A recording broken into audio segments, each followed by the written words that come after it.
வணக்கம் நண்பர்களே.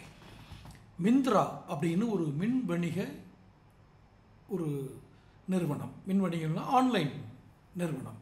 ஆன்லைனில் பிராண்டட் பொருட்களை விற்கிற நிறுவனம்.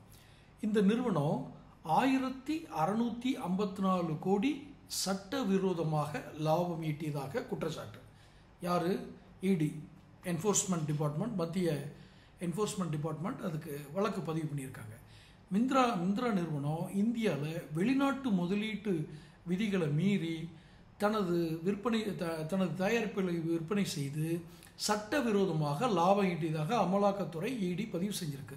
பாருங்கள், மின் வணிக தளம்னா அதாவது ஆன்லைனில் விற்கும்போது ஒருத்தருக்கு இவ்வளவு லாபம் கிடைச்சி, அதாவது நிறைய அவங்க செலவு கணக்கெல்லாம் காட்டி மிச்சம் மீதி இருக்கிறது தான் அவங்க சட்டத்துக்கு உட்பட்ட ஒரு வருமானமாக காட்டுவாங்க. அதுலேயே 1694 கோடி, மன்னிக்கணும், 1654 கோடி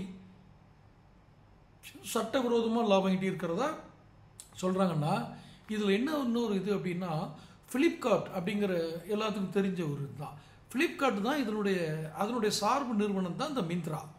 இந்த மிந்த்ரா நிறுவனம் வெளிநாட்டிலேருந்து பணம் எப்படி நம்ம முதலீடுகளை கொண்டு வரணும், அப்படி முதலீடுகள் கொண்டு வந்தால் அரசாங்கத்திற்கு எவ்வளோ வரி கட்டணும், அந்த வரி எத்தனை சதவீதம், அதை கணக்கில் எப்படி காட்டணும், இந்த விதிகளெல்லாம் மீறி மிந்த்ரா நிறுவனம், இது ஃப்ளிப்கார்ட்டுக்கு ஆதரவாக ஃப்ளிப்கார்ட்டுடைய ஒரு சார்பு நிறுவனமாக கருதப்படுற இந்த நிறுவனம் லாபம் சம்பாதிக்குதுன்னா யார் முட்டாள்? இந்த ஆட்சியை நடத்தி கொண்டு இருக்கிற ஆட்சியாளர்களா, அதிகாரிகளா? இந்த நிறுவனத்தில் போய் நம்ம பொருள் வாங்கினோமே நாமளா? மிந்த்ராவில் பொருள் வாங்கலாமா?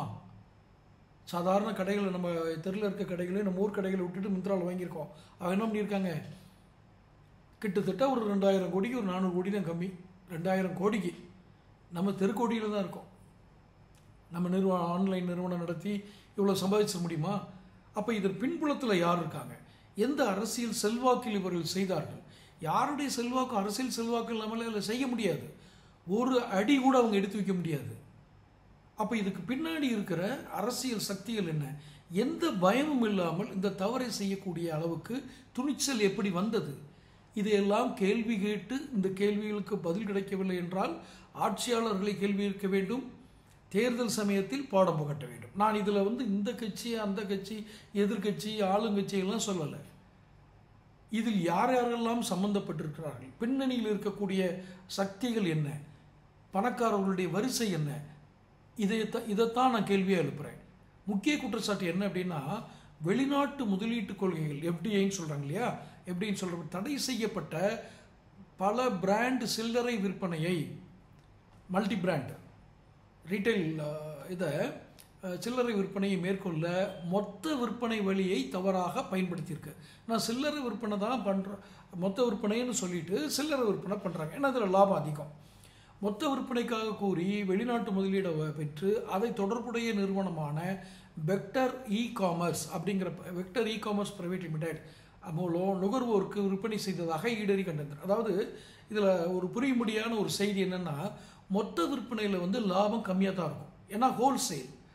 ஆனால் ரீட்டைலில் நீங்கள் லாபம் அதிகமாக கிடைக்கும், ஏன்னா நுகர்வோர் ஒவ்வொருத்தராக வாங்குகிறாங்க.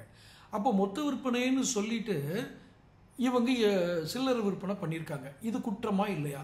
இது கண்டுபிடிச்சா நம்ம என்ன ஆகுங்கிற பயமே இல்லாமல் ஒரு நிறுவனம் பண்ணியிருக்கு. சாதாரண நிறுவனம் இல்லை. அந்த நிறுவனங்கள் மிகப்பெரிய ஃப்ளிப்கார்ட் போன்ற நிறுவனத்தினுடைய ஆதரவு பெற்ற நிறுவனம். அப்போ இவங்களுக்கெல்லாம் துணிச்சல் எங்கிருந்து வந்தது? பின்னணியில் இருக்கிறது யார்? தொடர்ந்து நம்மளுடைய இது சம்பந்தமான செய்திகளை நம்ம சேகரித்து நேயர்களுக்கு வழங்குவோம். தமிழகம் டைம்ஸ் நேயர்கள் மற்ற நண்பர்களுக்கு சப்ஸ்கிரைப் பண்ண சொல்லுங்கள், நோட்டிஃபிகேஷன் பெல் பதிவு பண்ணுங்கள். இந்த வீடியோ பிடிச்சிருந்தா லைக் பண்ணி ஷேர் பண்ணுங்கள். நன்றி.